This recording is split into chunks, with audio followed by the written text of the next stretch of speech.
আসসালামু আলাইকুম। ৪৯তম special BCS পরীক্ষার বাংলাদেশ বিষয়াবলী ক্লাসে তোমাদের স্বাগতম। গতকালকের ক্লাসে আমরা ১৯৭১ সালের ২৬শে মার্চ বাংলাদেশের স্বাধীনতা ঘোষণা করেছিলাম। আজকের ক্লাসে আমরা চূড়ান্ত বিজয় অর্জন করবো ইনশাআল্লাহ। আমার অনুরোধ থাকবে, যেহেতু আজকের ক্লাসটা অনেক বেশি গুরুত্বপূর্ণ, তুমি বাংলাদেশে যে কোনো চাকরির পরীক্ষায় তুমি যাও না কেন, এই টপিকের উপরে প্রশ্ন আসবে। বিসিএসএ প্রিলি রিটেন ভাইবা যে কোনো জায়গায় তোমার ৭১ সালের উপর প্রশ্ন আসবে।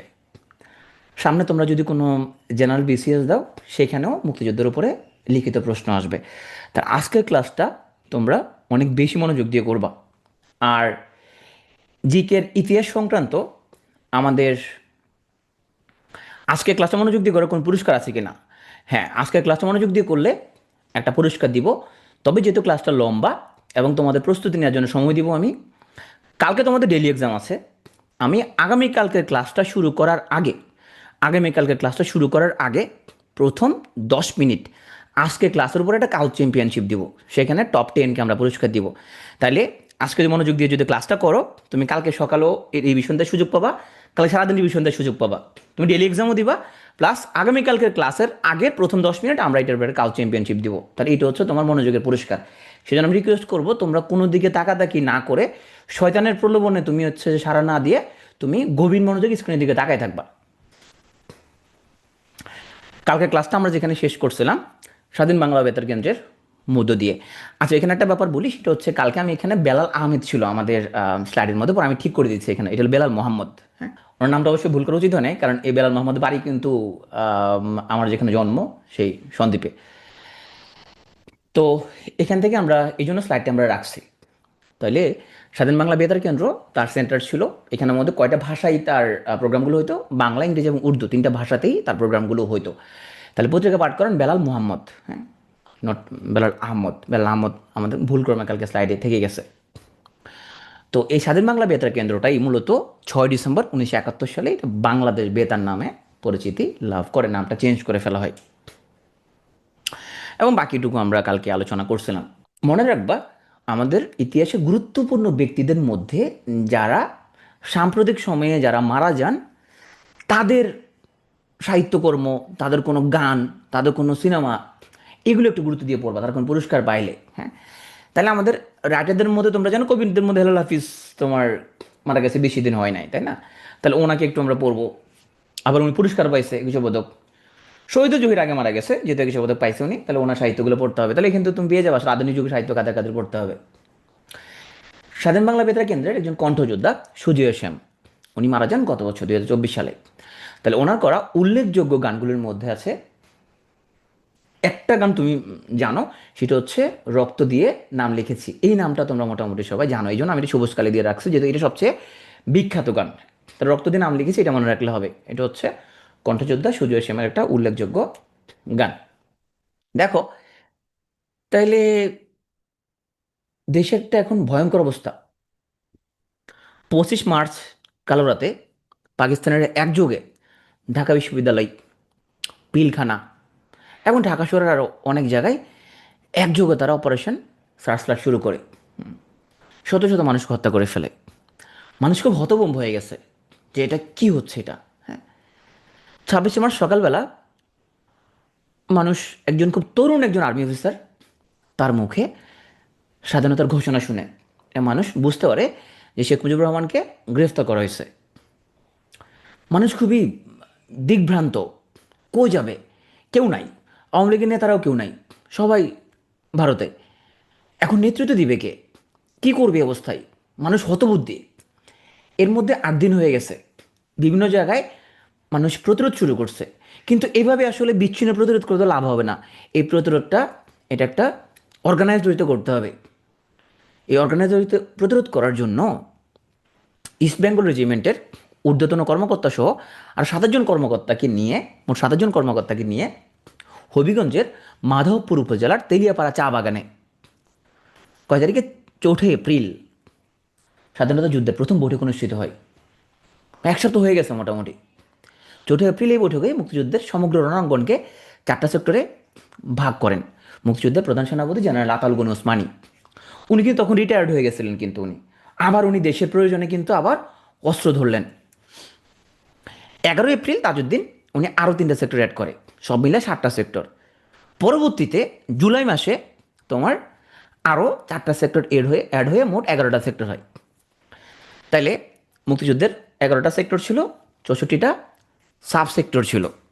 যে কোনো বিপ্লব অধ্যয়ন করার সময় তুমি যদি জাস্টিস করতে চাও, তাহলে দেখবা রণাঙ্গনে কারা ছিল, কাদেরকে ত্যাগ স্বীকার করতে হয়েছে। কারণ বিপ্লবের পরবর্তী সময়ে ও বিপ্লবটা তোমার হচ্ছে যে এটা ফল ভোগ করার লোকের কোনো অভাব হয় না। আমাদের মুক্তিযুদ্ধ সেম। আমাদের মুক্তিযুদ্ধ জাস্ট দেশ স্বাধীন হওয়ার পরে কলকাতা থেকে যারা চলে আসছে, তখন ওরাই মোটামুটি মুক্তিযুদ্ধের প্রধান স্টেক হোল্ডার হয়ে গেল। ওরাই সব সুযোগ সুবিধা নেওয়া শুরু করলো। ওরাই বললো যে আমরাই তো করে ফেলতে স্বাধীন, আমরা কলকাতা থেকে এখানের মধ্যে মেশিন গান মারছি এবং মেশিন গানের মাধ্যমে স্বাধীন হয়ে গেছে। আমরা ওখান থেকে জিন পাঠাইছি, কালো জাদু করছি, কালো জাদুর মাধ্যমে আমরা স্বাধীন করে ফেলছি। আমরা সব কিছু খাবো, আমরাই মুক্তিযোদ্ধা। এখানে যারা যুদ্ধ করছে ওরা নাতিং, ওরা কিছু করে না। আমরা ওখান থেকে জাদু টনা করছি, জাদু টনা করার মাধ্যমে স্বাধীন করে ফেলছি। এবং পরবর্তী 50 বছর কিন্তু এখানের মধ্যে আমরা এই জিনিসগুলো দেখতে পাবো। ইনফ্যাক্ট আমাদের কিছুদিন আগেও যিনি মুক্তিযুদ্ধ বিষয়ক মন্ত্রী ছিল, মোজাম্মেল সাহেব, হ্যাঁ, এবং আরও যারা ছিলেন তাদেরকে আমরা হচ্ছে যে সাব্যস্ত করছি এরা আসলে কেউ যুদ্ধ করে না, রণাঙ্গনে কেউ আসে না এরা। তো ওরা আসলে সাপোর্ট যেটা করছে, কলকাতা থেকে অনেকে জাদু টনা টনা করছে এরকম। তো আমরা এখানে আমাদের মূলত রণাঙ্গনের যোদ্ধা যারা তাদেরকে আমরা এখন পড়বো। এতদিন তো আমরা মূলত জাদু টনা করছে যারা তাদেরকে অনেক বেশি পড়ছি। তো 6 এপ্রিল 1971 দিল্লি পাকিস্তান হাই কমিশনে কর্মরত KM শিহাবুদ্দিন, উনি ছিলেন সেকেন্ড সেক্রেটারি এবং প্রেস অ্যাটাচে ছিলেন আমজাদুল হক।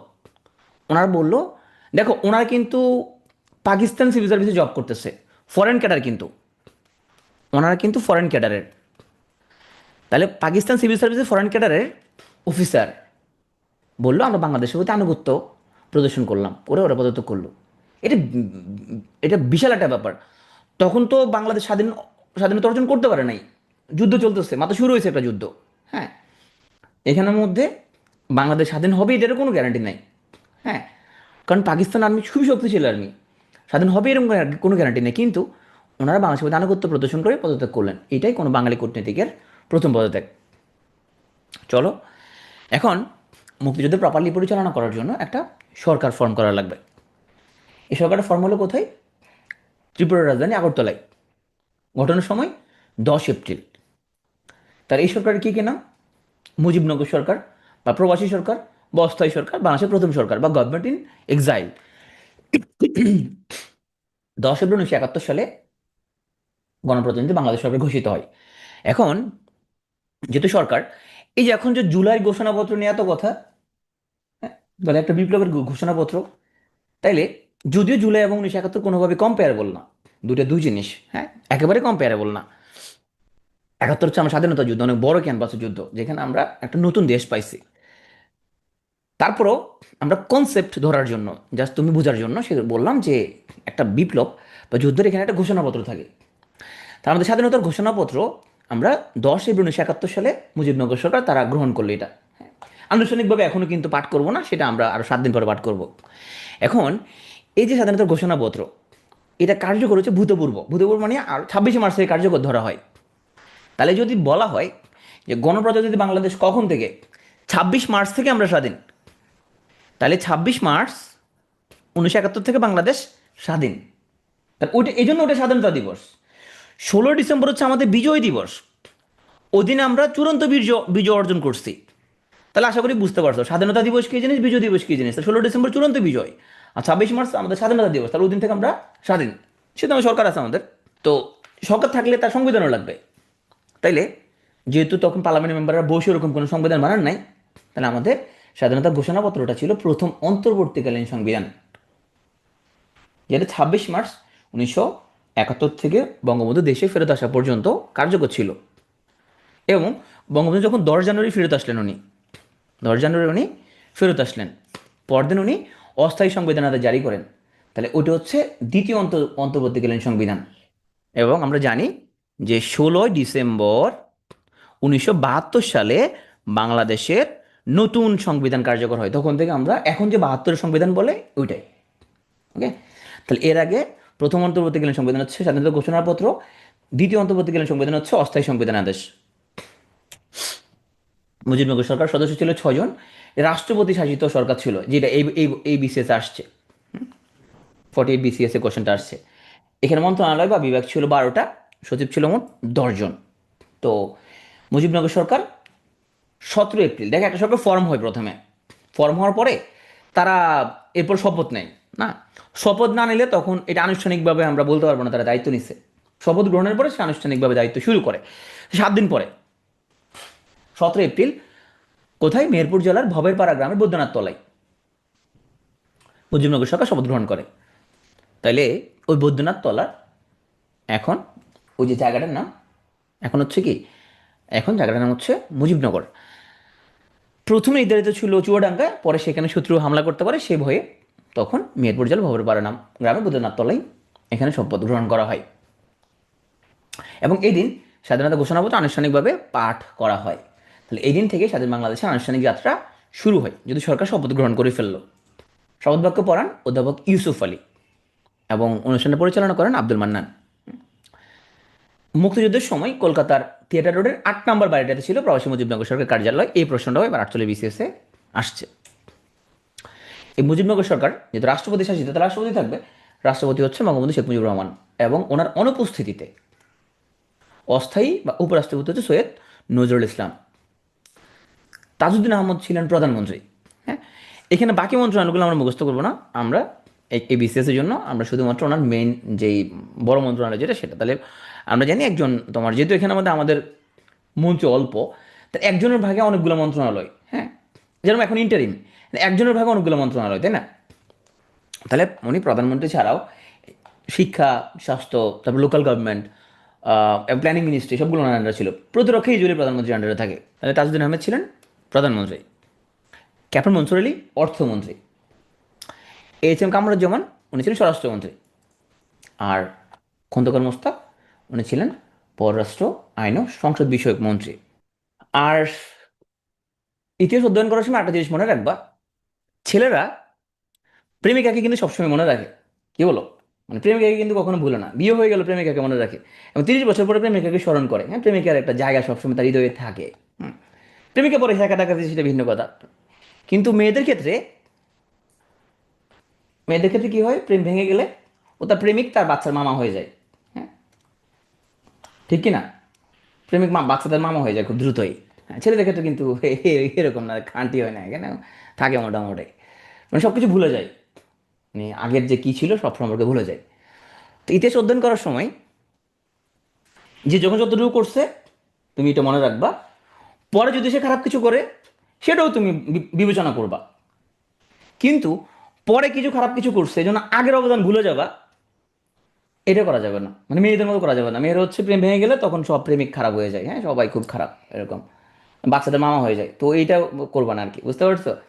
71 সালে একজন অবদান আছে, যেটা অবদান আছে সেটা তুমি স্বীকার করবা। পরবর্তীতে সে আকাম করছে, সে আকামের জন্য তাকে তুমি অভিযুক্ত করবা। এখন তুমি যদি ফিক্স থাকো, তাহলে তো তুমি হচ্ছে যে জুলাই বিপ্লবের সময় যারাদের অবদান ছিল, হ্যাঁ, তারা ভালো করছো তখন। পরবর্তী খারাপ করলে তুমি আর ওটা কিছু বলতে পারবে না, তোমার যদি ওই ওই টাইপের যদি মানদণ্ড থাকে। যখন যেটা করছে সেটার জন্য তোমাকে তাকে ক্রেডিট দিতে হবে। হ্যাঁ, মানে ছেলেরা যেরকম প্রেমিকাকে যেরকম দেখে সবসময় হৃদয়ে একটা স্থান থাকে ছেলেদের কিন্তু। হ্যাঁ, কি বলো, সঠিক না? ঠিক আছে, ছেলেরা আমার সাথে মোটামুটি একমত। তো মুজিবনগর সরকারের নারী নেত্রী হচ্ছে বেগম রাজিয়া ওসমান, একমাত্র উনি নারী নেত্রী ছিলেন।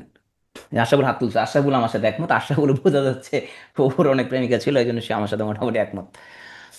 এখন দেখো, আমাদের একটা মুরব্বী পরিষদ লাগবে। এখন বড় রাজনীতিবিদ যারা, তাদের মধ্যে তোমার অনেকেই ভারতে। এখন দেশের মানুষকে তো এখানে বুদ্ধি পরামর্শ দেওয়ার জন্য এখানে লোকজন লাগবে। বিশেষ করে এই যে মুক্তিযুদ্ধ পরিচালিত হচ্ছে, এই যে সামরিক একটা বাহিনী আছে এখানের মধ্যে, ছাত্র যুবকরা যুদ্ধ করতেছে, তাহলে আমরা একটা মুরব্বী পরিষদ লাগবে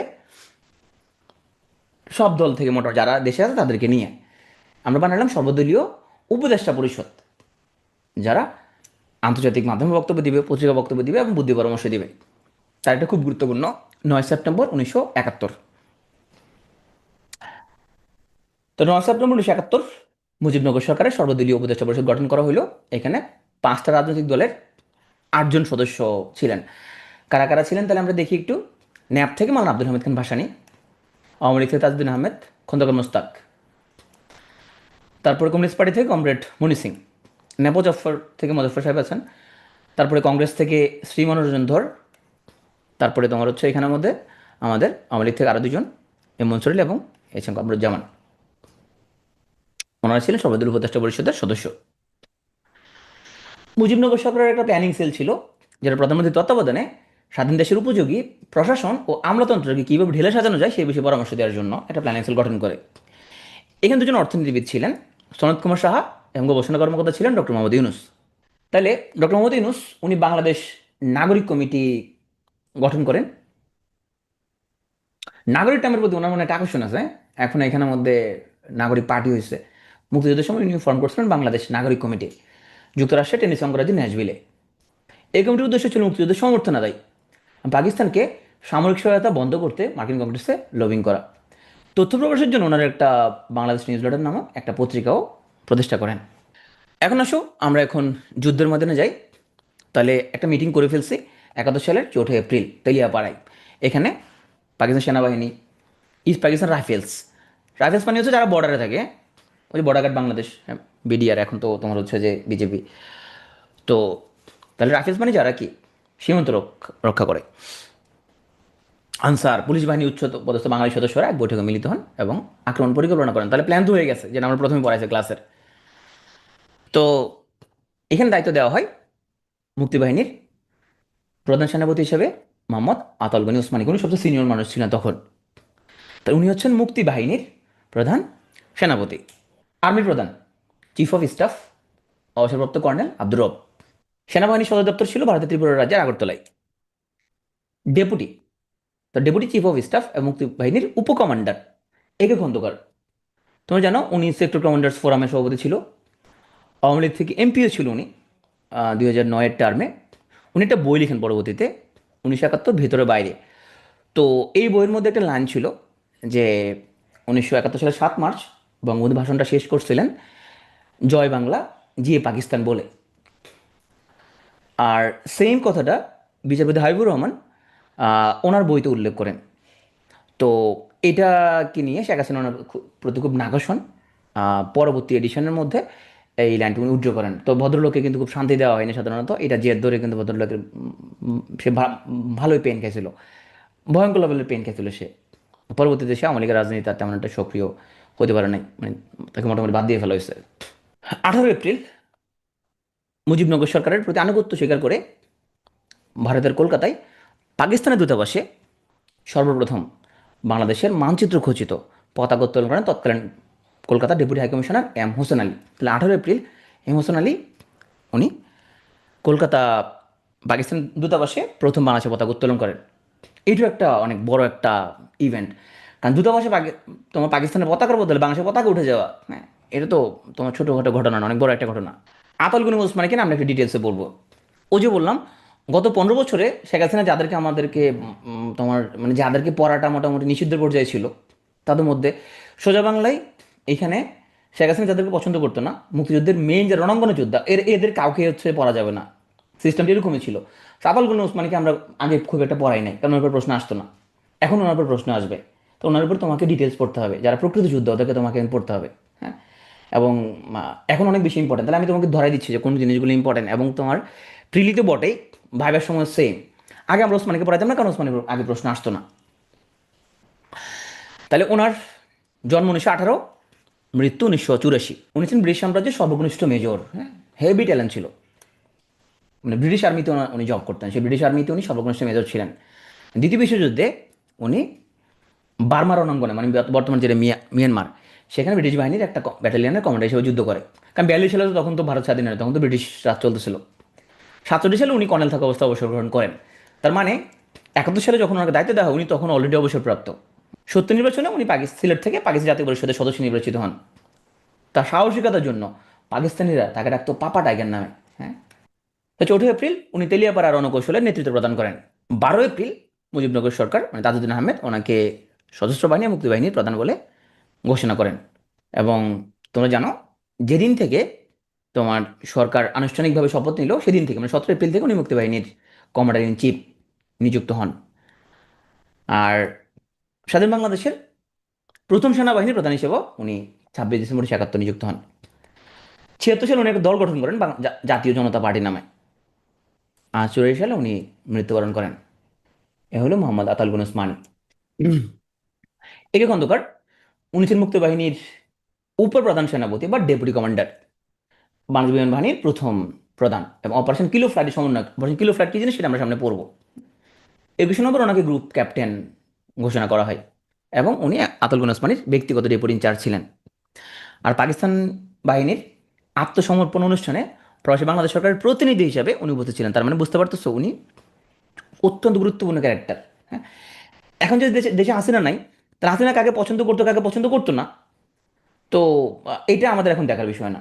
তুমি পড়ার সময় আগে আমরা পড়াইতাম না তো ডিটেলসে, কারণ আমরা জানতাম যে ওনার উপর প্রশ্ন আসবে না। হ্যাঁ, তাহলে এখন আমাদের তাহলে স্ট্র্যাটেজি চেঞ্জ হয়ে যাবে। এই জন্য আমাদের পুরাতন ক্লাস যেগুলো ইউটিউবে সেগুলোর মধ্যে আমরা এই কন্টেন্টগুলো পাবা না, কারণ তখন ওরা আসতো না। তাহলে এখন তুমি নিজেই বুঝে যাবে যে কোনগুলো কোনগুলো পরীক্ষার মধ্যে বেশি বেশি আসবে। উনি বাংলাদেশ সেক্টর কমান্ডার্স ফোরামের চেয়ারম্যান ছিলেন। ওনার রচিত বই 1971 ভেতরে বাইরে 2014 সালে প্রকাশিত।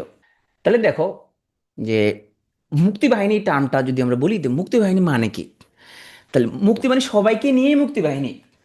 সেখানে কিছু নিয়মিত বাহিনী, যার মানে যারা আর্ম ফোর্সেস, যারা আগে থেকে আর্ম চালাতে জানে বা কোনো একটা আর্ম ফোর্সেস যারা ছিল, হয় পুলিশ, নাহলে রাইফেলসে, তারা আর্মিতে ছিল। আর অনিয়মিত করা, যারা আর্মস চালাতে জানতো না, কোনো আর্মস কোনো বাহিনীতে যারা যারা কোনো আর্মড কোনো বাহিনীতে ছিল না, যেমন ছাত্র জনতা, তার অনিয়মিত বাহিনী। তো নিয়মিত আশা করি বুঝতে পারছো, যারা আগে কোনো আর্মড কোনো চাকরিতে ছিল, আর যারা ছাত্র জনতা তারা হচ্ছে অনিয়মিত বাহিনী। তা নিয়মিত বাহিনীর মধ্যে যারা আগে থেকেই কোনো একটা আর্মড কোনো একটা বাহিনীর সদস্য, তারা নিয়মিত বাহিনী। সেখানে সেক্টর ট্রুপস এবং ব্রিগেড ফোর্স। তো দেখো আমাদের সেক্টর ট্রুপস কী করছে, বাংলাদেশ পুরো বাংলাদেশকে 11টা সেক্টরে ভাগ করছে, যেখানে বিভিন্ন সেক্টর কমান্ডাররা দায়িত্ব পালন করতো, এবং 64টা সাব সেক্টর। 3টা ছিল ব্রিগেড ফোর্স। কোন 3টা ব্রিগেড ফোর্স? জেড ফোর্সের দায়িত্ব ছিল মেজর জিয়াউর রহমান, এস ফোর্সে মেজর কে এম শফিউল্লাহ এবং কে ফোর্সে মেজর খালেদ মোশাররফ। নামের আদ্যাক্ষর অনুযায়ী জিয়াতে জেড ফোর্স, এসেতে শফিউল্লাহ এবং কেতে খালেদ মোশাররফ। তাহলে এগুলো হচ্ছে মুক্তিযুদ্ধের ব্রিগেড ফোর্স। অনিয়মিত বাহিনী কি? ছাত্র যুবকরা এবং গেরিলা পদ্ধতিতে যুদ্ধ করার জন্য এদেরকে প্রশিক্ষণ দেওয়া হয়েছিল। এবং এই অনিয়মিত বাহিনীর সরকারের নামটা হচ্ছে গণবাহিনী। তাহলে এগুলো খুব গুরুত্বপূর্ণ টপিক কিন্তু, যে মুক্তিবাহিনী মানে যেখানে নিয়মিত অনিয়মিত সবাই, ছাত্র জনতা ছাড়াও যেখানের মধ্যে আমাদের sector troops and brigade force, সবাইকে নিয়ে হচ্ছে আমাদের মুক্তিবাহিনী। আর নিয়মিত বাহিনীর মধ্যে সেক্টর ট্রুপস এবং ব্রিগেড ফোর্স। ওকে, 3টা ব্রিগেড ফোর্স ছিল, খুব গুরুত্বপূর্ণ। আসো আমরা এখন পুরো দেশকে ভাগ করি 11টা সেক্টরে। এখন সেক্টরগুলো পড়ার আগে তুমি তোমার হৃদয়ে আগে একটা ম্যাপ এঁকে ফেলবা। হ্যাঁ, তোমার হৃদয়ে ম্যাপটা আঁকবা। হৃদয়ে ম্যাপটা আঁকার পরে তারপরে তুমি হচ্ছে যে লোকেশনগুলো চিন্তা করবা, তারপরে তুমি সেক্টর কমান্ডারগুলো পড়বা। তো প্রথম আসো বাংলাদেশের 1 নম্বর এলাকা কোনটা? তোমরা জানো চিটাং সেরা, তাই না? তাহলে চিটাং 1 নম্বর এলাকায় দেখো চিটাং সেরা। 1 নম্বর এলাকার জন্য ওরা তখন চিন্তা 1 নম্বরকে আগে দিবে। তো তখন ওরা বুঝতে পারছে চিটাং সেরা, সেই জন্য 1 নম্বর চিটাগাং। এখান দিয়ে দেখো পরে চিটাগাং এবং হিল ট্র্যাক্স 1 নম্বর আছে। হ্যাঁ, নোয়াখালী কুমিল্লা দেখো এখান দিয়ে 2 নম্বর এরা। এরা নোয়াখালীর লোক, কুমিল্লার লোকজনেরা 2 নম্বর, এই 2 নম্বরে পড়ছে এখান দিয়ে। ঢাকাও আছে কিন্তু, তাই না? ঢাকা শহর আছে এখান দিয়ে। তাহলে ঢাকা জেলা যদি ধরে 2-এ পড়ছে, 3-এও পড়ছে। ঢাকা জেলা 2-এ পড়ছে, পড়ছে আবার কি 3-এও পড়ছে। তবে ঢাকা শহরটা এখানের মধ্যে আমরা মেনলি 2-এ পড়ছে। 4-5 দেখো এটা কই, এটা সিলেট। তুমি আগে হৃদয়ের মধ্যে আগে তুমি সাজাও এখানের মধ্যে কোনটা কোন এলাকা। এরপর আমরা 6 নম্বরের দিকে চলে যাই একটু। 6 নম্বর কোনটা পড়ছে? এই উত্তরবঙ্গ, তোমার হচ্ছে যে পঞ্চগড় দিনাজপুর এগুলা। হ্যাঁ, তুমি একটু পরে আসো, সাথে আসো বগুড়া রাজশাহী ওইসব এলাকা, তাই না? তাইলে 28 যশোরের এলাকাগুলো, নয় কি এগুলা বরিশাল খুলনা এলাকাগুলো। তাহলে এই যে তুমি জাস্ট কল্পনা করো যে এখানের মধ্যে কোন কোন এলাকা কোথায় কোথায় পড়ছে আগে। হ্যাঁ, 10-এ কোনটা? 10 হচ্ছে সামুদ্রিক এলাকাগুলো। হ্যাঁ, এই যে আমার বাড়ি এখানে, এই যে সন্দীপ, এই যে আমার বাড়ি হচ্ছে এখানে। কে এরা সবুজ করে দিল কেন? না এটা এটা লাল হবে, এটাকে এটা তো 1 নম্বর, এটা কি বলো? ওকে, তাহলে 10 নম্বর হচ্ছে আমাদের নৌ বাহিনী ছিল 10 নম্বরে। তো যাই হোক এখানের মধ্যে আমাদের কিশোরগঞ্জ এবং ময়মনসিংহ মানুষজন একটু মনে মাইন্ড করছে, ওদেরকে আমরা কিছু দেই নাই কেন, ঠিক আছে তোমরা একদম মন খারাপ করার কিছু নেই, তোমাদেরকে দিলাম একটা 11 নাম্বার, যাও তোমরা 11। ওরা আবার কয় ভাই আমাদেরকে কিশোরগঞ্জ ওইগুলো কি দিবেন না নাকি কিছু। তো আমরা তাইলে তাহলে প্রথম আগে তুমি একটা আনুমানিক একটা ম্যাপ সাজাও। তাহলে আমি এখন কি নির্দিষ্ট করে বলি নাই, জাস্ট অনুমান করছি কোন কোন জায়গায় আছে, জাস্ট অনুমান নির্ভর একটা আগে হৃদয় আগে ম্যাপ আগে ফেলছি। এখন আমরা স্পেসিফিক্যালি পরিচলো। 1 নম্বরে পড়ছে আমাদের চট্টগ্রাম, 2 নম্বরে আমাদের নোয়াখালী, কুমিল্লা এবং ঢাকার কিছু অংশ পড়ছে। হ্যাঁ, তারপর আমরা দেখলাম যে আমাদের 3-4 এখানের মধ্যে মেইনলি তুমি সিলেট হবিগঞ্জটা মনে রাখবে এখানের মধ্যে, আরও কিছু কিছু এলাকা এখানের মধ্যে, হ্যাঁ ময়মনসিংহের একটু পড়ছে এখানের মধ্যে, তাহলে মেইন মেইন জিনিসগুলো মনে রাখো এখানের মধ্যে। হ্যাঁ, তাহলে আমরা ওই যে ম্যাপের মধ্যে সরি 4-5 আমরা সিলেট হবিগঞ্জ এখানের মধ্যে, তাহলে 3-এর মধ্যে আমরা কোনটা ফলাইছি, 3-এর মধ্যে আমাদের তাহলে ঢাকার একটু পড়ে গেছে 3-এর মধ্যে, ময়মনসিংহের একটু পড়ে গেছে। হ্যাঁ, তাহলে ঢাকার একটু পড়ছে, ময়মনসিংহের একটু পড়ছে, মানে কিশোরগঞ্জটা এদিকে একটু পড়ে গেছে। ময়মনসিংহের বাকিটুকুকে আমরা একদম 11 নম্বরে ফলাই দিব। তা 4-এ পড়ছে, 4-5 মিলে আমাদের 4-5 মিলে আমাদের সিলেট হবিগঞ্জ। তুমি ম্যাপ দেখে তুমি কল্পনা করো। 6 নম্বর আমরা উত্তরবঙ্গে চলে গেছি, একদম রংপুর, দিনাজপুর, ঠাকুরগাঁর দিকে চলে গেছি। সাথে আমরা কোথায় আসছি, বগুড়া এবং বগুড়ার আশেপাশে, বগুড়া, রাজশাহী এখানে আসছি আমরা। 8-এ কি আসছি আমরা, কুষ্টিয়া, যশোরে আসছি 8-এ। 9-এ আমরা কি তোমার সমুদ্র তীরবর্তী, আমরা এখানের মধ্যে বরিশাল, পটুয়াখালী, খুলনা এখানে চলে আসছি। 10-এর কোনো আঞ্চলিক সীমানা নেই, এটা হচ্ছে আমাদের নো সেক্টর। আর 11 নম্বর, যেহেতু ময়মনসিংহ লোকজন অনেক মাইন্ড করছে ভাই আমাদেরকে ভাই ফালা দিয়েছেন কেন এখানের মধ্যে, তো ময়মনসিংহে আমরা হচ্ছে যে ওদেরকে আমরা 11 নম্বর সেক্টর দিয়ে দিচ্ছি এবং ওদেরকে আমরা টাঙ্গাইলটাও দিলাম ওইখান দিয়ে। তাহলে কিশোরগঞ্জ, যেটা কিশোরগঞ্জ এখানে আমাদের কোথায় পড়ছে মেইনলি, এই যে কিশোরগঞ্জ তো এই দিক দিয়ে, তাই না, এখান থেকে কিশোরগঞ্জ, তাহলে কিশোরগঞ্জ 3 নম্বর পড়ে গেছে। আর কিশোরগঞ্জ বাদে ময়মনসিংহের বাকিটুকু আমরা 11 নম্বরে ফলাইছি। তাহলে এইভাবে তুমি আগে কল্পনা করবা যে কোনটা কোনটা পড়ছে, কোনটা কোনটা পড়ছে, আমার নিজের জেলা কোথায় পড়ছে, কোন জায়গায় পড়লো। হ্যাঁ, এবার কল্পনা করবা। সেক্টর কমান্ডারগুলোর মধ্যে আমরা আমরা সেক্টর কমান্ডারগুলো একটু আলাদা করে পড়ি। তুমি এমনি মুখস্থ করতে পারো, তুমি এরকম ছন্দ দিয়ে মুখস্থ করতে পারো, যার যেমনে সুবিধা। তুমি এটা মাথায় ঢুকাও, জিয়ার খাস 10 বানুর ওজন শূন্যতা। তাহলে জিয়ার খাস 10 বানুর ওজন শূন্যতা। তাহলে জিতে জিয়াউর রহমান, তাহলে জিয়াতে জিয়াউর রহমান। হ্যাঁ, খাতে খালেদ মোশাররফ, শতে শৈফুল্লাহ, দতে দত্ত, সিয়ার দত্ত, শতে শকত আলী, বাতে হচ্ছে বাসার, নুতে হচ্ছে নুরুজ্জামান, ওকে, ওতে হচ্ছে ওসমান চৌধুরী, আবু ওসমান চৌধুরী, ওকে, তারপরে জতে জলিল, তারপরে শূন্য, শূন্য মানে কোনো এখানে নির্দিষ্ট কোনো সেক্টর কমান্ডার নাই, তাতে তাহের। হ্যাঁ, এবার তুমি বসাও। তাহলে জিয়া 1 নম্বর, খাতে খালেদ মোশাররফ 2, 3 শৈফুল্লাহ 3, ওকে, তারপরে দত্ত দত্ত 4, শতে শকত 5, পাতে বাসার 6, নুরুজ্জামান 7, ওসমান ওসমান চৌধুরী 8, তাহলে জলিল 9, তারপরে শূন্য, 10 নম্বর সেক্টর কোনো সেক্টর কমান্ডার নাই, তা তাহের 11 নম্বর সেক্টর। হ্যাঁ, এইভাবে। এখন তুমি বলো ভাই এখানে শুধু একজন সেক্টর কমান্ডার লিখছেন কেন, উল্লেখযোগ্য যিনি ছিলেন তার নামটা এখানে রাখছি। হ্যাঁ, পরীক্ষায়, কারণ একটা সেক্টর পুরো 9 মাস একজনের ছিল না, সেক্টর কমান্ডার কি চেঞ্জ হয়েছে। তা আমরা এখানের মধ্যে মানে উল্লেখযোগ্য যিনি ছিলেন তাকে এখানের মধ্যে রাখা হয়েছে। ওকে, তাইলে এখানের মধ্যে আমাদের এখন আসো আমরা একটু ডিটেলসে যাই। তাহলে 1 নং সেক্টর আয়তন সবচেয়ে বড় সেক্টর। এর সদর নাম হচ্ছে হরিণা, কমান্ডার মেজর জিয়া এবং আর কিছু কিছু সময় ছিল মেজর রফিকুল ইসলাম। 2 নম্বর সেক্টর এখানে ছিল K force, K force Khaled Mosharraf. তুমি ভুলে যাও তো, কিন্তু খালেদ মোশাররফ কোথায় যুদ্ধ করছে, ঢাকা শহরের দায়িত্ব ছিল উনি, তাহলে ঢাকা শহর 2 নম্বর সেক্টরে, তাহলে খালেদ মোশাররফ, কে ফোর্স সবই 2 নম্বর সেক্টর। সদর দপ্তর ছিল মেলাঘর। তাহলে নোয়াখালী, কুমিল্লা এবং ঢাকা 3 নম্বর সেক্টর। এখানের মধ্যে মেইনলি ঢাকা জেলা এবং ময়মনসিংহ জেলার কিশোরগঞ্জ। এখন বাকিটুকু এখানের মধ্যে কুমিল্লার একটু আসছে, এখানের মধ্যে সিলেটের একটু, এদিক সিলেটের একটু আছে এখান দিয়ে। হ্যাঁ, তোমার ওইটুকু আমরা যাচ্ছি না। সদর হলো হেজামারা, এটা সবচেয়ে বেশি উপ সেক্টর। 3 নম্বর সেক্টর এখানে যেহেতু কমান্ডার শফিউল্লাহ, তাহলে ডেস ফোর্স। 4 নম্বর sector, sector commander CR Datta এবং সিলেট জেলার অংশবিশেষ এখানের মধ্যে ছিল। সদর দত্ত প্রথমে করিমপুর, পরে মাসিমপুর। 5 নম্বর সেক্টর, তাহলে সিলেট জেলার বাকিটুকু, এখানের মধ্যে সদরদত্ত বাঁশতলা এবং কমান্ডার হচ্ছে মেজর শোকতারি, যাকে টাইগার লিডার বলা হতো। 6 নম্বর হচ্ছে আমাদের রংপুর দিনাজপুর, হ্যাঁ, সদরদত্ত হচ্ছে আমাদের লাউবাইয়ের এলাকা পাটগ্রাম, এবং কমান্ডার বাসার, উইং কমান্ডার MK বাসা। 7 নম্বর, ওই যে 7 নম্বর আমরা আসছি এখানের মধ্যে, তাহলে বগুড়া এবং তার আশেপাশের ডিস্ট্রিক্টগুলো, তাহলে বগুড়া, রাজশাহী, পাবনা, এগুলো। সদর দপ্তর তরঙ্গপুর, কমান্ডার হচ্ছে এখানে নুরুজ্জামান। 8 নম্বর, এখানের মধ্যে এটা কুষ্টিয়া যশোর মুজিবনগর এই সেক্টরে অবস্থিত, এবং ওই যে খুলনা ফরিদপুরে কিছু তো মেইন মেইন জেলাগুলো, এখানে সমগ্র এলাকা যেটা মেইনটা মনে রাখবা, তাহলে মেইন হলো কুষ্টিয়া যশোর, বাকি ফরিদপুরে একটু লাগছে, খুলনা একটু লাগছে, মেইনটা হলো কুষ্টিয়া যশোর। সদর দপ্তর নাম হচ্ছে কল্যাণী, এখানে আবু ওসমান চৌধুরী ছিলেন এখানে সেক্টর কমান্ডার। 9 নম্বর সেক্টর এটা হলো আমাদের এই যে 9 নম্বর সেক্টর, তুমি ওই এটি তো এঁকে ফেলো, যে বরিশাল পটুয়াখালী এগুলো, এগুলো হচ্ছে 9 নম্বর সেক্টর। সদর দপ্তর টাকি বসিরহাট, এখানে sector commander major Mohammad Abdul Jalil. এখন জলিলকে নিয়ে পড়াটাও আমাদের গত 15 বছর নিষিদ্ধের পর্যায়ে ছিল। কেন? এর হচ্ছে যে একদম ট্রু প্যাট্রিয়ট যাকে বলা হয়, দেশপ্রেমিক তোমার হচ্ছে যে যাকে বলা হয়। তো তোমরা জানো যে মেজর আব্দুল জলিল, তাহলে এই যে একটা মুক্তিযুদ্ধ হইলো, 9 মার্চে মুক্তিযুদ্ধ হইলো, এখানে তো আমাদের লোকজন প্রাণ দিতে হয়েছে, পুরো 9 মাসে এরা যুদ্ধ করে লাগছে।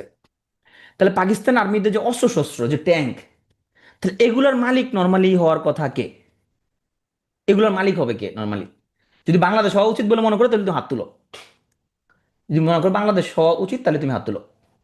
তারপরে তোমরা একটা জিনিস খেয়াল করছো নিশ্চয়ই, যে সিরিয়াতে যখন বাশার সরকারের পতন হয়, জোলানি যখন ওখানে ক্ষমতা নেই, তো জোলানি তো তোমার হচ্ছে যে তোমার ইসরায়েলের পছন্দের লোক, হ্যাঁ।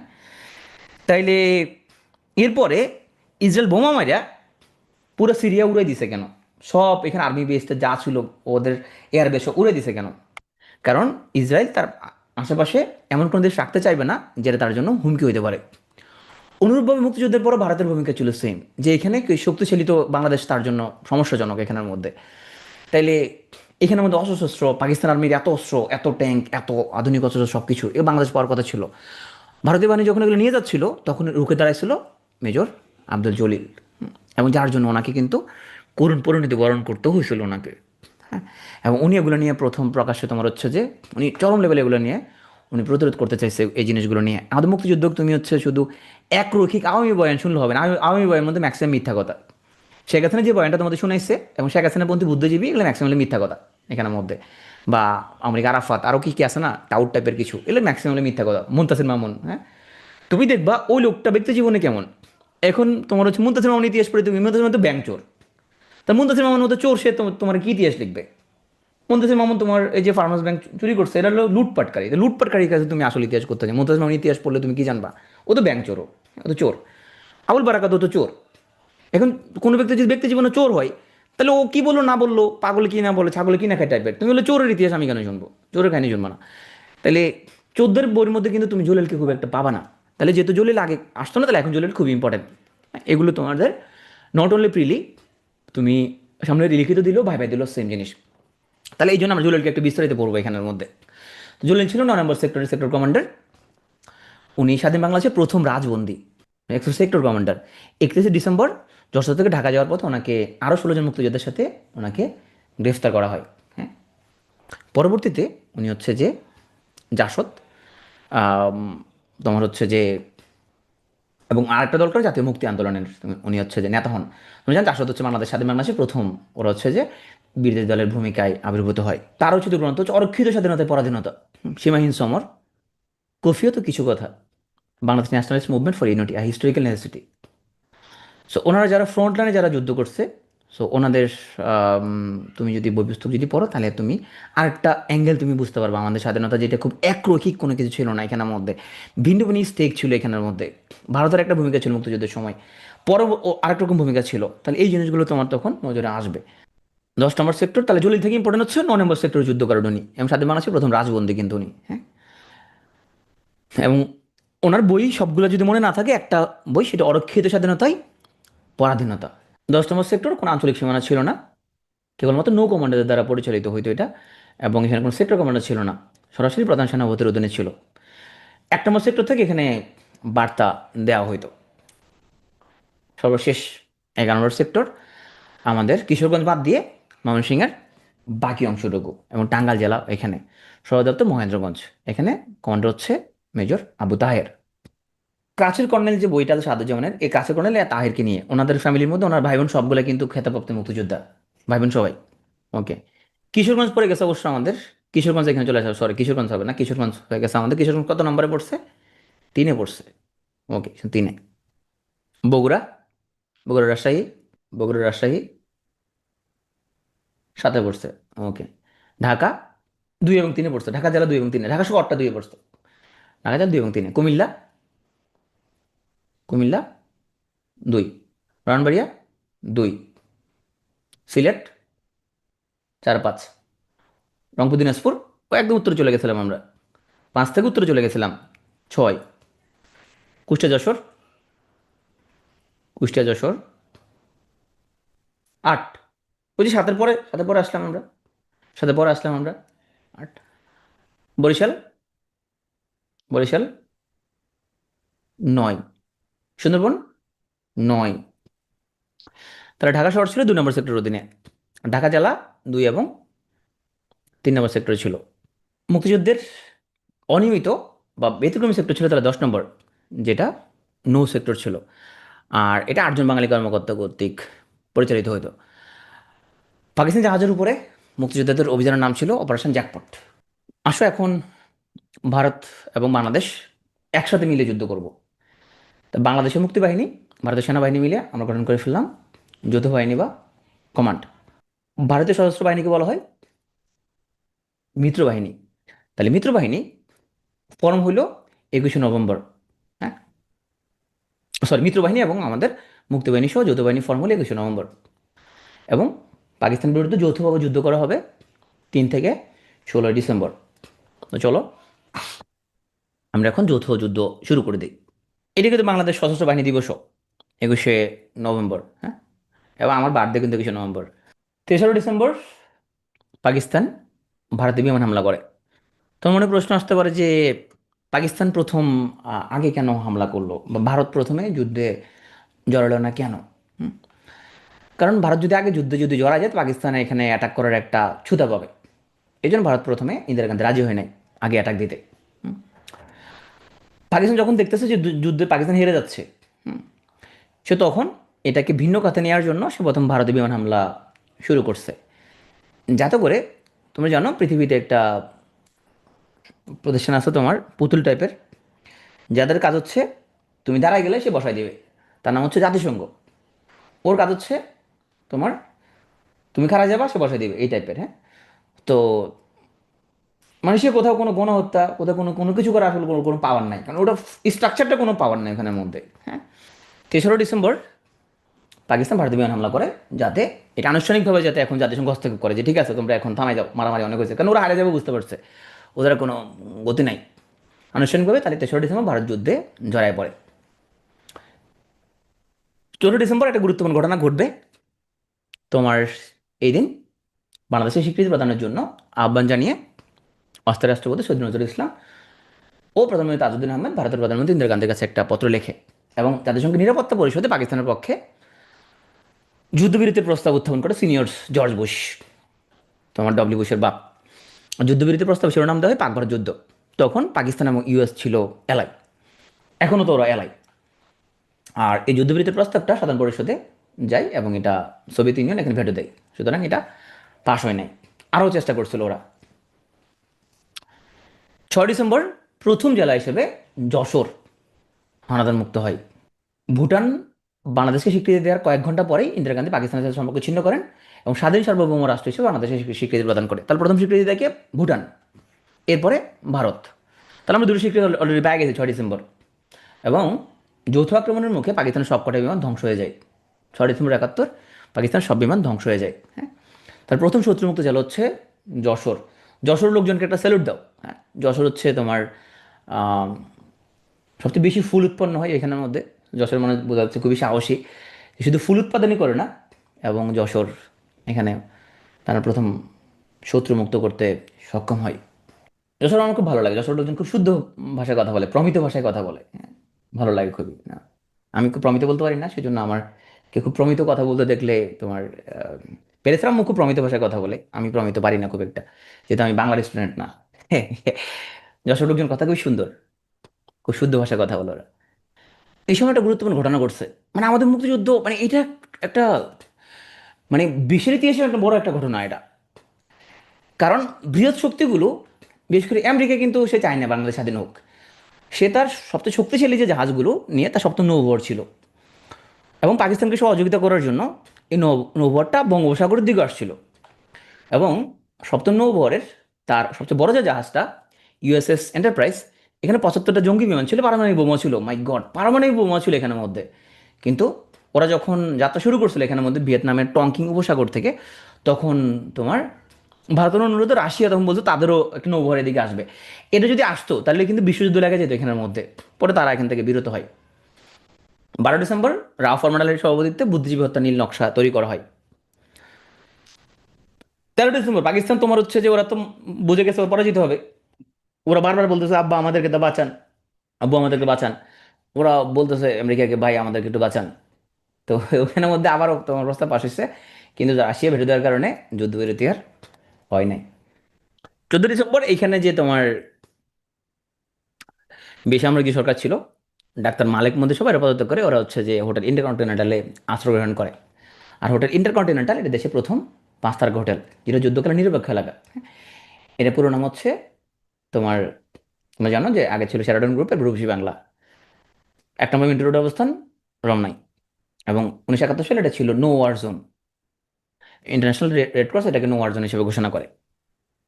14 ডিসেম্বর আল বদর ও আল শামস নামক দুটি ঘাতক বাহিনীর সহযোগিতায় হানাদার বাহিনী বুদ্ধিজীবীদের হত্যা করে। আমরা এখন দেখব মুক্তিযুদ্ধকালীন কিছু গুরুত্বপূর্ণ অপারেশন। অপারেশন ব্লিজ হচ্ছে বঙ্গবন্ধুর হাতে ক্ষমতা না দিয়ে সকল রাজনৈতিক কর্মকাণ্ড নিষিদ্ধ করে সামরিক শাসনে ফিরে যাওয়ার ষড়যন্ত্রী অপারেশন ব্লিজ।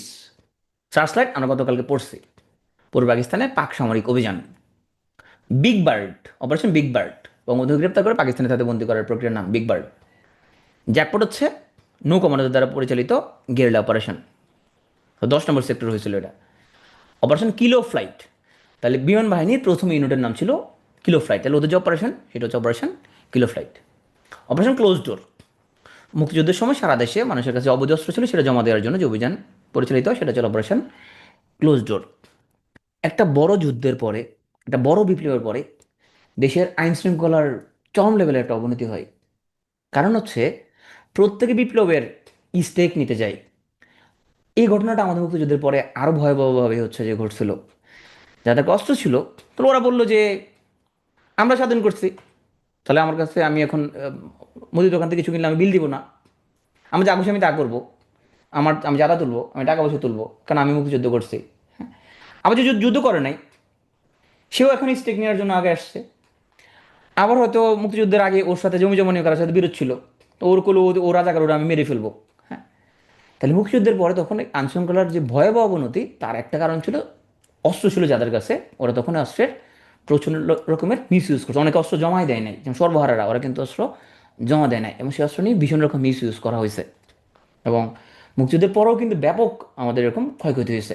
স্বাধীনতা যুদ্ধের সময় অপারেশন জ্যাকপটে নৌ কমান্ডারদের যেখান থেকে সাংঘাতিক নির্দেশ দেওয়া হতো সেটা ছিল স্বাধীন বাংলা বেতারের গানে, যে কখন কোন গান বাজলে ওরা কখন অ্যাটাক করবে সেটা তখন তার এরকম ফেসবুক ছিল না বা মোবাইলে দেওয়া যেত না। আমাদের মুক্তিযুদ্ধে একটা ট্র্যাজিক ঘটনা হচ্ছে মুজিব বাহিনী।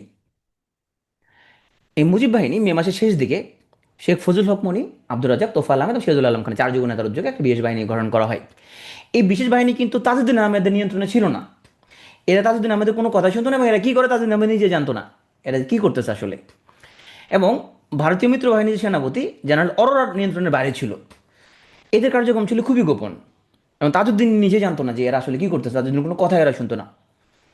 এটা ভারতের দেরাদুন পাহাড়ে এদের প্রশিক্ষণ এবং পরিচালনার দায়িত্ব ছিল জেনারেল সুজন সিং ওবান, এবং শেখ ফজল হক মনি মুজিব বাহিনীর প্রধান হিসেবে দায়িত্ব পালন করেন।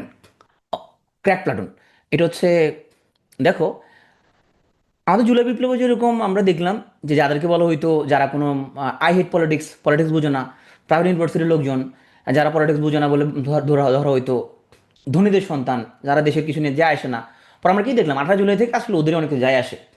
ওরা তো খুব বিসিএস খুব কম দেয়, তারা রাস্তায় নামছে এখানের মধ্যে। তাহলে আমাদের 71 সালে এরকম দেখবো খুব পশ ফ্যামিলি, ধনী ফ্যামিলির লোকজন, দেখো এখানের মধ্যে তোমার জাহানারা ইমামের ছেলে রুমি। দেখো এখানে কি লেখা, ক্র্যাক প্লাটুন। হ্যাঁ, যদিও প্লাটুন বানান তোমার এই যে বোঝা যাচ্ছে না, ক্র্যাক প্লাটুন। কি লেখা, গেরিলা সেক্টর 2, ওরা গেরিলা অপারেশন চালাইতো, হিট অ্যান্ড রান। তাহলে ঢাকা শহরে এই গেরিলা আক্রমণ পরিচালনা করে একদল তরুণ মুক্তিযোদ্ধাদের ওরা 2 নম্বর সেক্টরে একটা স্বতন্ত্র একটা ইউনিট বানালো, যার নাম হলো ক্র্যাক প্লাটুন। ক্র্যাক প্লাটুন কেন, কারণ খালেদ মোশাররফ এদের যে দুঃসাহসী যে অভিযানের কারণে এদের নাম দিছে this all are crack people, সেখান থেকে ক্র্যাক প্লাটুন আসছে। যে ওরা দেখো ইন্টারকন্টিনেন্টালের সেন্টারে যায় হচ্ছে পাকিস্তান, যখন ওইখানে ইন্টারকন্টিনেন্টালে ওরা কনফারেন্স আয়োজন করছে, সবাইকে ডাকছে যে এখানে এখানে খুব শান্ত, কোনো ঝামেলা নেই এখানের মধ্যে, সব কুল আছে এখানের মধ্যে। তো এখানে যুদ্ধ যে হচ্ছে এটা আন্তর্জাতিক মহলকে দেখানোর জন্য ওরা ওইখানে যায় গ্রেনেড মারে চলে আসছে। হ্যাঁ, তো সেখান থেকে ওদের নাম হচ্ছে ক্র্যাক ক্র্যাক প্লাটুন। চূড়ান্ত বিজয় ও পাকিস্তান বাহিনী আত্মসমর্পণ, এখানের মধ্যে সাল তারিখ সময় সব কিছু গুরুত্বপূর্ণ। তাহলে চূড়ান্ত বিজয় সময়টা হলো 16 ডিসেম্বর 1971, বারটা হলো বৃহস্পতিবার। আমাদের 1952 সালের 21 ফেব্রুয়ারি কিন্তু সেম বৃহস্পতিবার ছিল, বিকাল 4:31। স্থান ঢাকার রেসকোর্স ময়দান, বর্তমানে সরাদ্দি উদ্যান। পাকিস্তান বাহিনীর আত্মসমর্পণ কারাগারে যৌথ বাহিনীর কাছে। এখানে 91,000 সৈন্য, প্রচলিত 93,000 সৈন্য এখানে আত্মসমর্পণ করে। আর আত্মসমর্পণ দলিলে স্বাক্ষর করে দুজন, যৌথ বাহিনীর পক্ষে লেফটেন্যান্ট জেনারেল জগদীশ সিং অরোরা, আর পাকিস্তানের পক্ষে আমির আবদুল্লাহ খান নিয়াজি। আর এই বৈঠকে বাংলাদেশের পক্ষে প্রতিনিধিত্ব করেন একে খন্দকার। 16 ডিসেম্বর দীর্ঘ 9 মাস রক্তক্ষয়ী যুদ্ধের পর 30 লক্ষ প্রাণের বিনিময়ে অর্জিত হয় আমাদের স্বাধীনতা। তাহলে এই হয়ে গেল আমাদের চূড়ান্ত বিজয়। এখন আসলে আমরা আরও কিছু তথ্য করি। স্বাধীনতাকালীন বাংলাদেশের জেলা ছিল 19টা। আর 19টা জেলার মধ্যে প্রথম শত্রুমুক্ত হচ্ছে যে যশোর, যেটা অলরেডি আমরা পড়ায় ফেলছি। আর সর্বপ্রথম যে এলাকা শত্রুমুক্ত হয় সেটা হচ্ছে যশোরের সাথে সিলেট। আসলে সুবর্ণ জয়ন্তী মানে 50 বছর। হ্যাঁ, তো 16 ডিসেম্বর 2021 সালে বাংলাদেশের বিজয় দিবসে সুবর্ণ জয়ন্তী পালিত হয়। আর দেখো, কিছু বেসিক জিনিসের মধ্যে প্যাচ লাগাবে না। স্বাধীনতা দিবস 26শে মার্চ, আর বিজয় দিবস 16 ডিসেম্বর। হ্যাঁ, তাহলে এগুলো মধ্যে প্যাচ লাগাবে না, সহজ সহজ জিনিস। স্বাধীনতা সুবর্ণ জয়ন্তী 26 মার্চ, আর বিজয় সুবর্ণ জয়ন্তী 16 ডিসেম্বর। হ্যাঁ, কনসেপ্ট আশা করি বুঝতে পারছো। আসো, আমরা দেখি যে আমাদের মুক্তিযুদ্ধের সময় আমাদের আরও যারা ছিলেন বাইরে থেকে তাদের অবদান কি। কলকাতা মিশনের প্রধান ছিলেন হোসেন আলী, একবার বলছি অলরেডি। দিল্লি মিশনের প্রধান ছিলেন হুমায়ুন রশিদ চৌধুরী। যুক্তরাষ্ট্র কানাডা ছিলেন এমআর সিদ্দিকী। ওনাদের ভূমিকা ছিল ভীষণ রকমের। ওনাদের বহির্বিশ্বে যোগাযোগ মেনটেন করা লাগছে, প্রচার প্রচারণা চালানো লাগছিল। 1971 সালে মুক্তাঞ্চল থেকে প্রকাশিত পত্রিকার নাম জয় বাংলা। উপদেষ্টা ছিলেন প্রয়াত রাষ্ট্রপতি জিল্লুর রহমান। মুক্তিযুদ্ধকালে লন্ডনে প্রতিষ্ঠিত বাংলাদেশ দূতাবাসের হাইকমিশনে ছিলেন বিচারপতি আবু সাইদ চৌধুরী। তিনি পরবর্তীতে বাংলাদেশের প্রেসিডেন্ট হবে, আমরা ওনাকে প্রেসিডেন্ট বানাবো, পরবর্তীতে সংবিধান শাসনে পড়াবো। বহির্বিশ্বে সরকারের বিষয়দূত। সম্মানসূচক খেতাব, বীরশ্রেষ্ঠ 7 জন, বীরোত্তম 68 জন, বীর বিক্রম 175 জন, বীর প্রতীক 426 জন। ওই যে তোমাকে প্রথমে যে বলছি যে এখন আদম মুক্তিযুদ্ধে যাদের ভূমিকা ছিল, এর মুক্তিযুদ্ধে তো ভূমিকার জন্য সে বীরোত্তম পাইছে বা বীর বিক্রম পাইছে বা বীর প্রতীক পাইছে, ওটা তো মুছে যায় নাই। তাহলে ওদের টাইটেল কেড়ে নেওয়া হয়েছে পরবর্তীতে, বীরোত্তম 1 জন, বীর বিক্রম 1 জন, বীর প্রতীক 2 জন। তো টাইটেল এখন ফিরে দেওয়া হয় নাই। প্রশ্ন হচ্ছে পরীক্ষার জন্য এটা 1 কোটি স্টারের টপিক, তাহলে পরীক্ষায় তুমি কি দিবা? যদি পরীক্ষা আসে বীর বিক্রম কতজন, যদি আসে মুক্তিযুদ্ধে সম্মানসূচক কতজন বীরোত্তম খেতাব পাইছে, যদি আসে 68 যদি থাকে অপশানে, তাহলে ভাববা 68 ধরে আনসার দিছে পিএসসি।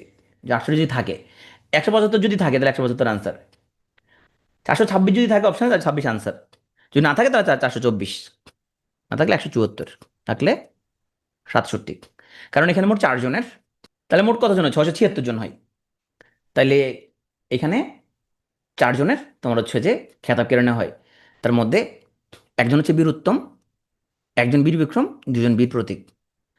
তাইলে মনে হচ্ছে 15 আগস্ট তোমার শেখ মুজিবুর রহমান এর হত্যাকাণ্ডে জড়িত ছিল, সেই জন্য ওনাদের খেতাব কেড়ে নেওয়া হয়।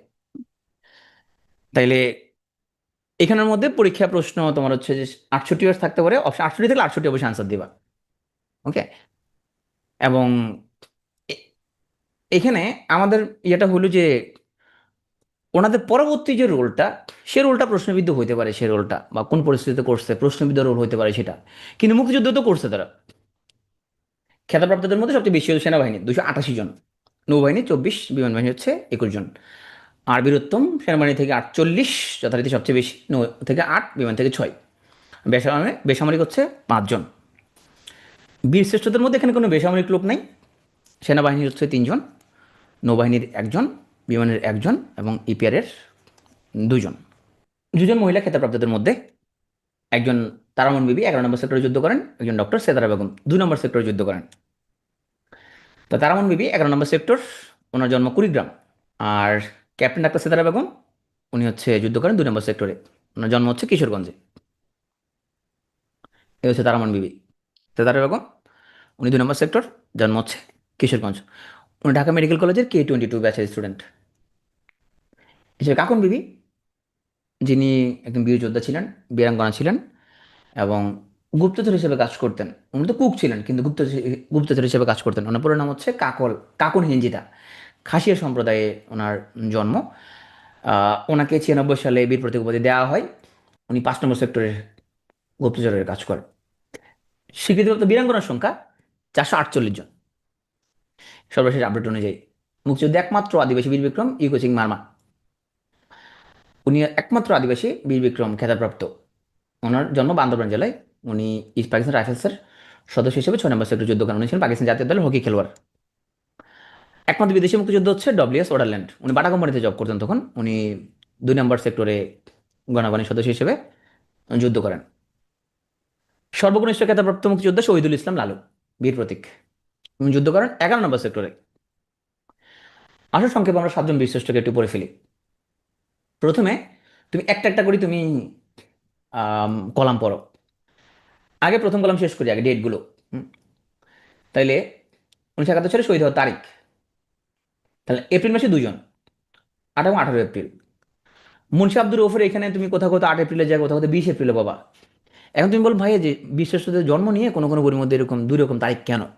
কারণ উনি যে বীরশ্রেষ্ঠ হবে ওটা কি তখন কে জানতো?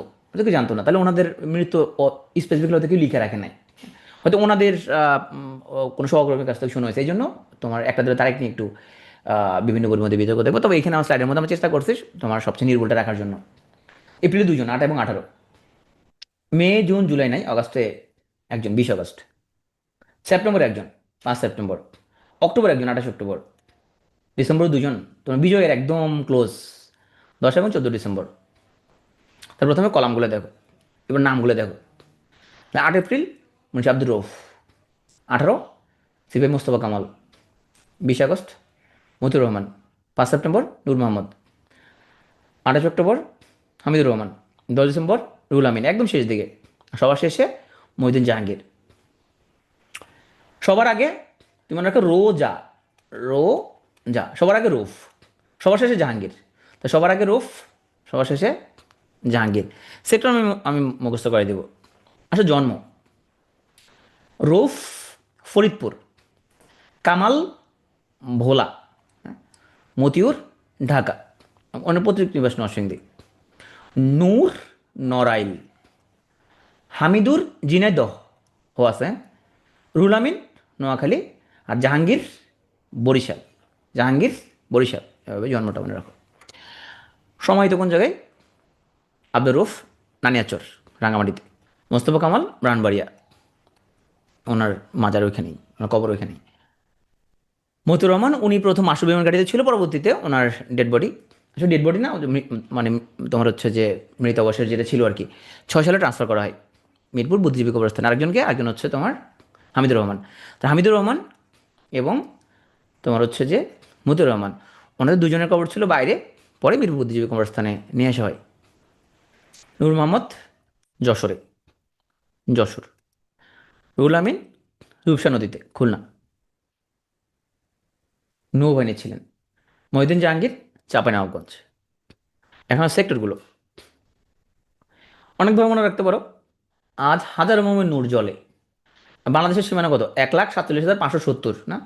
তাহলে তুমি 570 নেই এখানে, 1,47,000 মধ্যে 147, তারপরে 10,208, তাহলে 147 10,208, এটাকে লেগে গেল।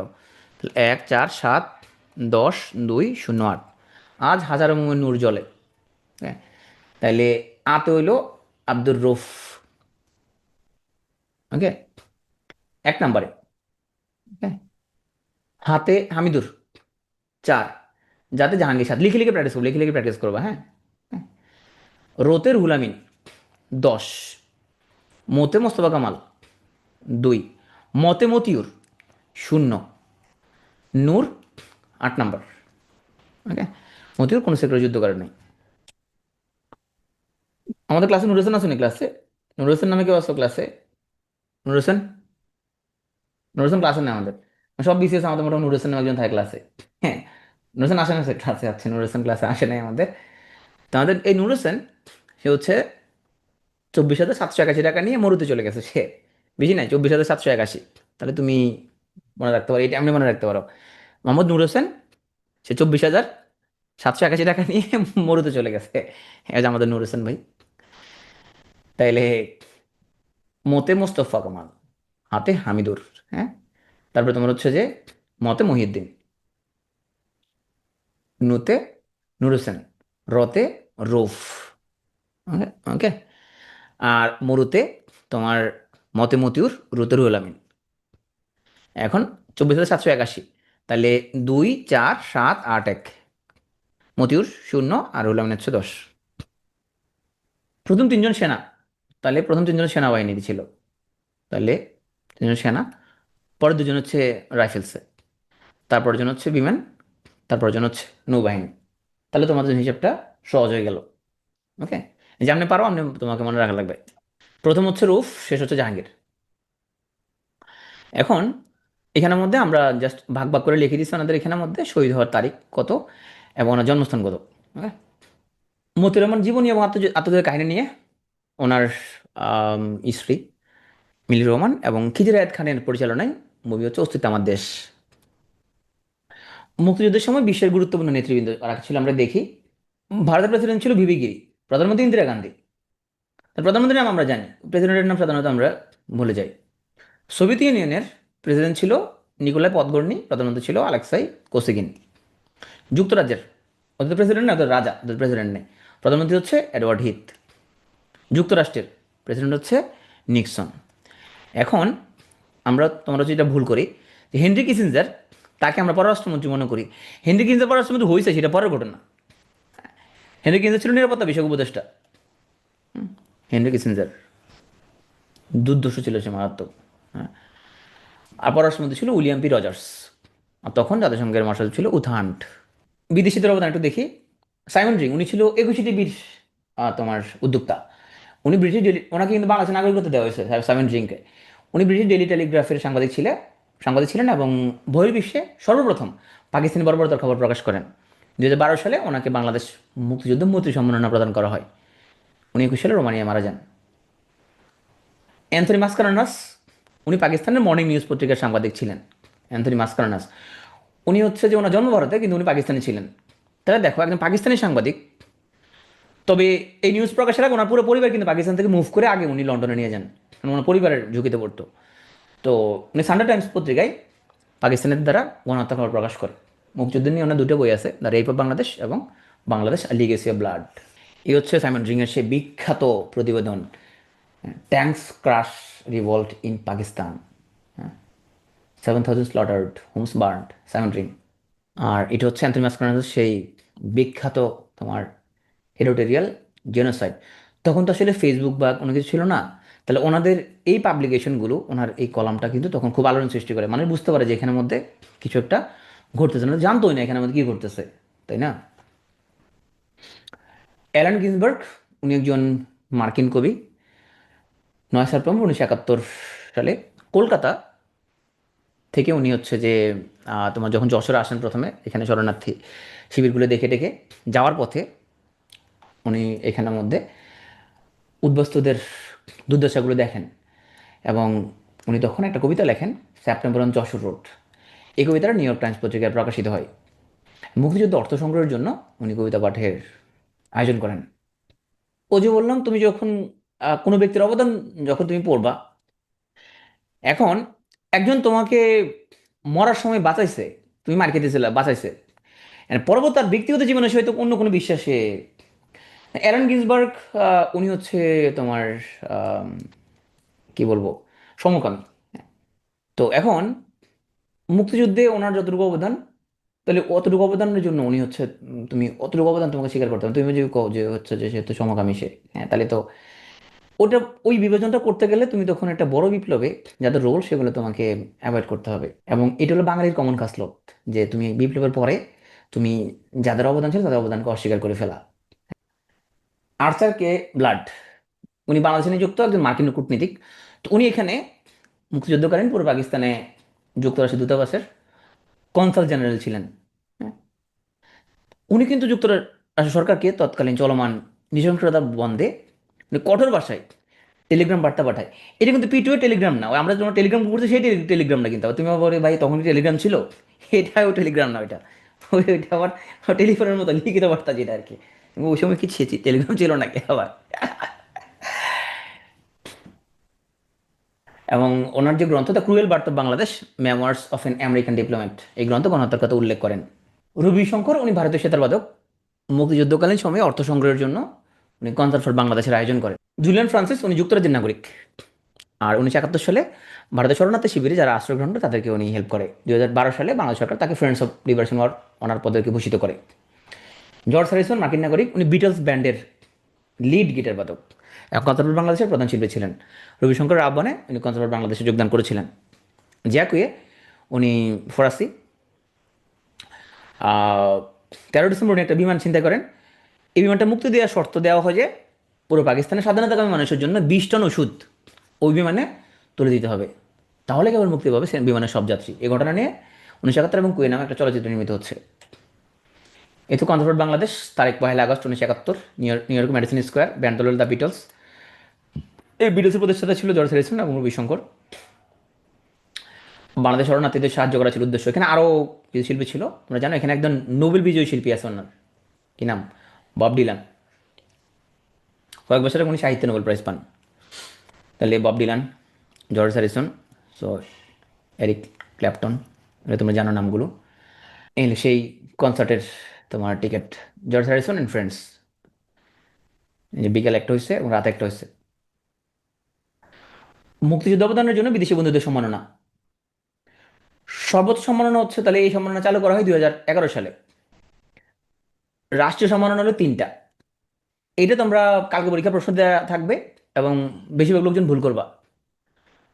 মুক্তিযুদ্ধ অবদানের জন্য বিদেশি বন্ধুদের জন্য সম্মাননার মধ্যে সর্বোচ্চ হচ্ছে বাংলাদেশ স্বাধীনতা সম্মাননা, একজন মাত্র পাইছে, কে, ইন্দিরা গান্ধী। দ্বিতীয় সর্বোচ্চ হচ্ছে মুক্তিযুদ্ধ সম্মাননা, মোট 15 জন পাইছে, যেখানে ভারতের সাবেক রাষ্ট্রপতি প্রণব মুখার্জি, তারপরে তোমার হচ্ছে যে পিয়ারে ট্রুডো, কানাডার সাবেক প্রধান জাস্টিন ট্রুডোর বাপ, ব্রিটিশ ত্রাণকর্মী জুলিয়ান ফ্রান্সিস, এবং যুক্তরাজ্যের সাবেক প্রধানমন্ত্রী লর্ড উইলসন। হ্যাঁ, প্রণব মুখার্জি তোমার আম, আদি মুক্তিযুদ্ধ ওনাদের ওনার রোল আছে। তৃতীয় সর্বোচ্চ পুরস্কার হচ্ছে বাংলাদেশ মৈত্রী সম্মাননা। এখানে BBC, Akashvani, red cross, Oxfam, UNSCR, Kolkata বিশ্ববিদ্যালয় সহায়ক সমিতি, তাদেরকে তৃতীয় সর্বোচ্চ পুরস্কার দেওয়া হয়। আজকের ক্লাসটা অনেক বেশি ভাইটাল, অনেক বেশি গুরুত্বপূর্ণ। তোমরা এখনই তোমার স্লাইডগুলো দিয়ে দেওয়া হবে, তোমরা এখনই ক্লাস থেকে গিয়ে তোমরা হচ্ছে এই স্লাইডগুলো হচ্ছে যে এখনই রিভিউ করে ফেলবা। কালকে ক্লাস শুরুর আগে সবাই 9টা বাজে চলে আসবো অবশ্যই। প্রথম 10 মিনিট আমরা হচ্ছে এই স্লাইডের উপরে আমরা একটা কাহুত চ্যাম্পিয়নশিপ দিব, সেখানের মধ্যে আমরা প্রথম 10 জনকে হচ্ছে আমরা পুরস্কার দিব। ওকে, অত্যন্ত গুরুত্বপূর্ণ একটা ক্লাস হলো, এবং তোমার প্রিলি রিটেন ভাইবা, যদি তোমাদের রিটেন হবে না, ভাইবা সব জায়গার জন্য অত্যন্ত গুরুত্বপূর্ণ ক্লাস বাংলাদেশের মুক্তিযুদ্ধ।